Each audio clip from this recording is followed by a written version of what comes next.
Do you love having manicured nails but don't want to spend the money? I'm going to show you how you can give yourself a manicure at home.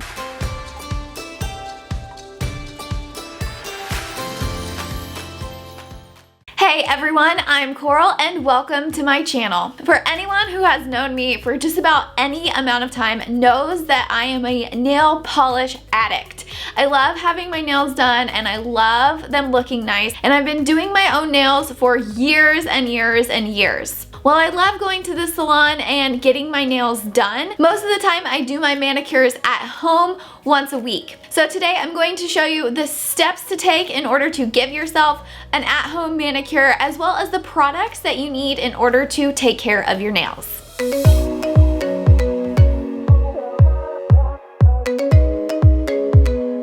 Step one is to remove any polish that you have on your nails.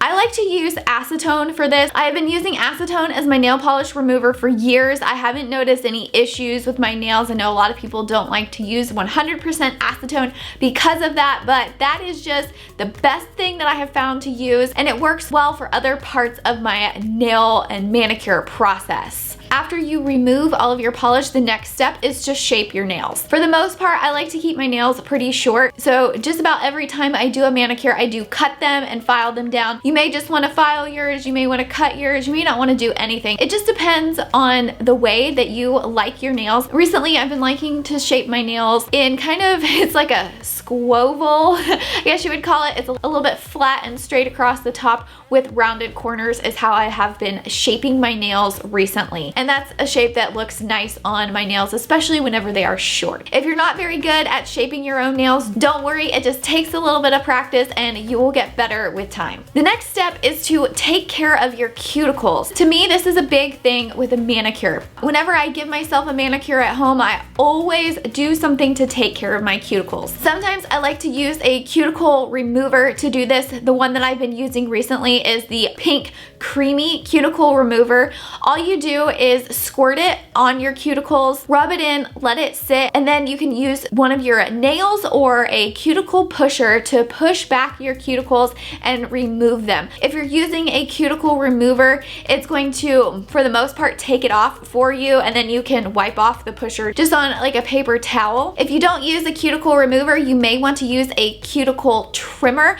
I keep one that I use to trim up my cuticles if I'm not using the remover, and to get any hangnails. They're really easy to use and they help make your nails look a lot nicer. On the weeks that I don't use a cuticle remover, I will use a cuticle cream. I don't use a cuticle remover every week because sometimes I feel like it makes my cuticles look a little too dry, so I like to alternate between that and a cuticle cream. The one that I really like is the Hoover's Choice. It's a nail and cuticle cream.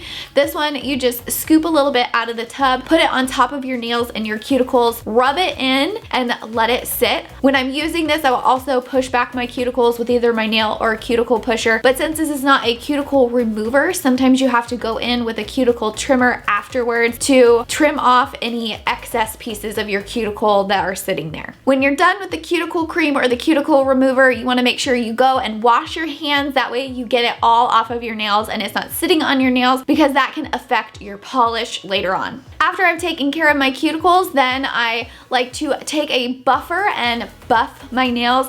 This just helps get them a little bit more smooth, especially if I've had a gel polish on. Sometimes a little bit of that will still be left and my nail might not be completely smooth. So I just take a fine grit buffer and give it a quick little buff. When I'm done with buffing my nails, instead of washing my hands again, I like to take a little bit of rubbing alcohol and put it on an eyeshadow brush or a cotton ball and do a quick wipe of my nails. This helps get off all of the dust so it's not getting in your polish, and it helps prep your nails and clean them a little bit better so that your polish stays on a little bit nicer. After that, it's time to paint your nails. Every time I paint my nails, I always start with a base coat. This helps keep the polish on, and if you're using a darker polish, it will also help from the polish staining your nails. My favorite top coat that I've been using for a couple of years now is the Orly rubberized base coat. This one kind of has like a rubbery consistency, and I really feel like it helps the nail polish stick on my nail and stay better. Whenever I'm painting my nails, whether it be with a base coat or the nail polish or the top coat, since I'm right-handed, I like to start with my left pinky. I will paint that one first and then work my way down to my thumb and then switch to my right hand, thumb, all the way to pinky. That way I'm working in a straight line, and by the time I'm ready for the next step, back on my left pinky, my nails have had a chance to dry. I also like to paint the edge of my nails with the base coat and the polish and the top coat. I feel like it just helps seal the edge of your nail a little bit better and keep the polish on a little bit longer. After you finish with the base coat, it's time for the polish. A key with this in painting your nails with the polish is to not push the polish all the way to the cuticle. If you notice, whenever you get your nails done in a salon, they do not take the nail polish all the way to your cuticle. It helps give it a nice clean line between your cuticle and the nail, and your nails will look more professional if you do it like this. Now, a pro tip for when you're painting your nails, I like to use a small old shot glass, and I put a little bit of acetone in it, and I keep that along with a cheap eyeshadow brush off to the side while I'm painting my nails. So if I mess up that line around my cuticle, I dip the eyeshadow brush in the acetone and use it to clean up the line, and then I just rub the eyeshadow brush on a paper towel to get it off. The same method works if you're not very good at painting your nails and you're getting polish all over your hands or off of your nail. After you finish painting that nail, take the eyeshadow brush, dip it in the acetone, and use it to wipe off the excess paint. That will give you clean lines and make your nails look like they were done in a salon. The polish I'm using in this video is OPI's Malaga Wine. It's one of my absolute favorites and one that I find myself going back to again and again. And if you're not very experienced at painting your own nails, OPI is a great nail polish to start with because the brush that OPI has is pretty thick,